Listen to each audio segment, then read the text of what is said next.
Most school shooters are boys, but here's one who wasn't. Brenda Spencer.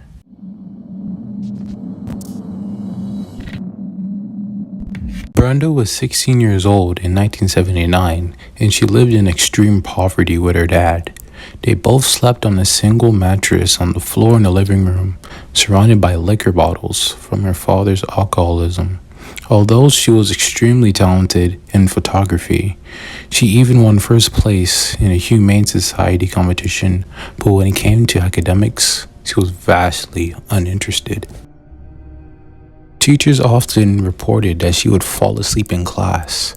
She had a large disdain for cops. They had talked about shootings one day and often said that one day she'd do something big enough to make it onto TV. Early in 1978, a staff member at the facility Brenda had been referred to due to her truancy issues informed her father that she was suicidal.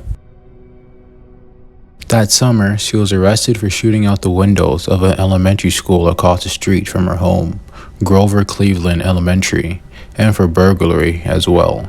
In December of that year, her probation officer ordered a psych evaluation, which resulted in her being diagnosed with depression, and it was recommended that she should be sent to a psychiatric facility, but her father refused. For Christmas that year, Brenda's father got her a gun, a semi-automatic .22 caliber rifle.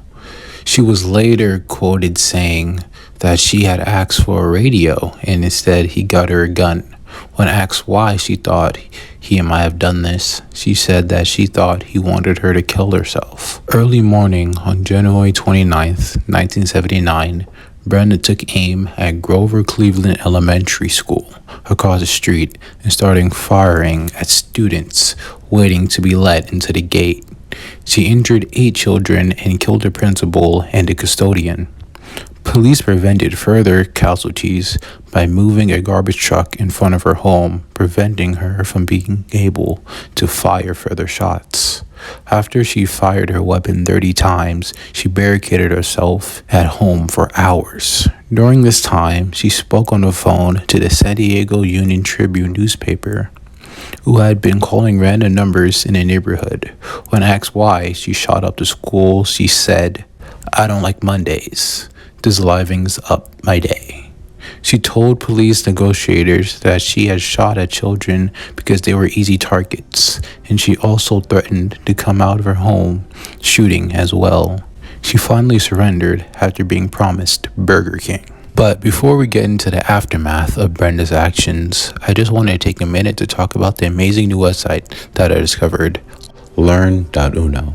Now, learn.uno allows you to learn about new topics and skills, all from the comfort of your own home and all at your own pace. So if you really have been wanting to learn about game development or nutrition and you just don't know where to start, that's where learn.uno comes to help.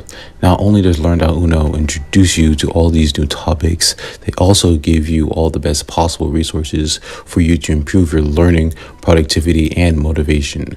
So if you have the time and really want to start learning something new, learn.uno is the absolute best place to start. And all you have to do is visit learn.uno or click the link at the top of the description box and immediately start learning about new topics and improving your skills in as little as 2 months. Brenda pled guilty and she was charged as an adult with 2 counts of murder and assault with a deadly weapon. A day after her 18th birthday, on April 4th, 1980, she was sentenced to 25 years to life in prison. She first became eligible for parole hearings in 1993. As of December 2015, she had been denied parole at all 4 hearings she attended and remains in prison at the California Institute for Women to this day. She voluntarily waived a parole hearing that was scheduled for September of 2021. Her next hearing is supposed to be scheduled no later than September 9th, 2022. In 1979, shortly after the shooting, the Boomtown Rats put out a song called "I Don't Like Mondays," based on her story.